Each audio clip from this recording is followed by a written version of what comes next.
எங்கள் வீட்டில் பூத்தாலே பூவின் ஆயுள் பூவே.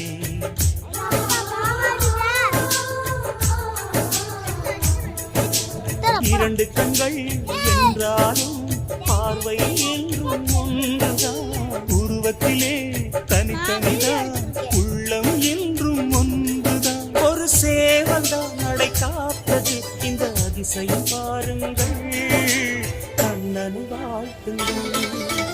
எங்கள் வீட்டில் எல்லா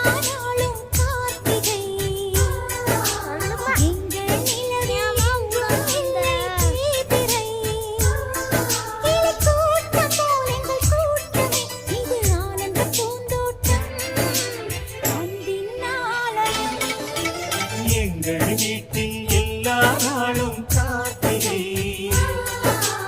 எங்கள் நிலவே